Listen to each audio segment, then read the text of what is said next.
Well, school bus drivers in New York City have gone on strike over job security. The walkout has left children looking for alternative transportation options to get to school. The strike started on Wednesday morning, affecting some 152,000 students. It's reportedly the first school bus strike in New York City in more than 3 decades. More than 8,000 bus drivers and matrons have taken part in the walkout. The city wants to cut transportation costs and has decided to bid out contracts with private bus companies. Unions say drivers could lose their jobs once their contracts expire in June. Well, to discuss that a bit further, we're now joined by Mr. Allen Roland, who is an online columnist who is joining us now via Skype from California. Mr. Roland, thanks a lot for joining us. Now, my question remains the same as it has in the past when it comes to such job losses. How will the U.S. economy ever recover if such services keep cutting jobs?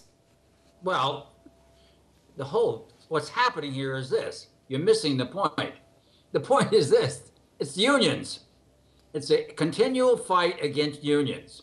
It's the unions that are being affected. It's one particular union that's paying $35,000 per person, which is a very menial yearly wage, but they want to basically, that's a cost that they can't control. So the city basically is trying to shut down the union and hire their own people. It's like Major League Baseball hiring its own umpires, or National Football League doing exactly the same thing to save costs. So that's exactly what's happening in this economy.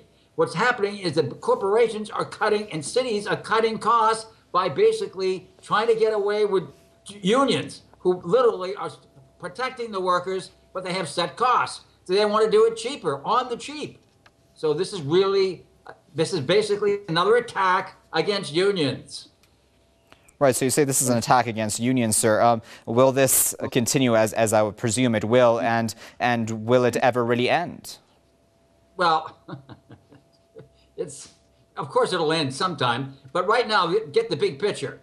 It's about cities and corporations, put them all in the same category.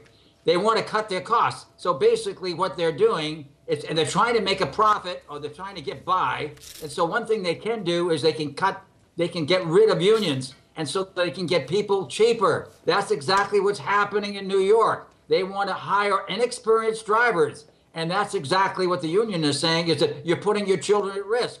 This, right in the middle of winter, it couldn't be more mistimed.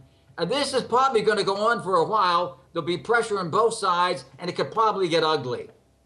Right. So as you're saying, unions have said that people will be putting their children at risk in the hands of these inexperienced drivers. Do you think that the American public understands what's really going on behind the scenes here, as in, this attack on unions?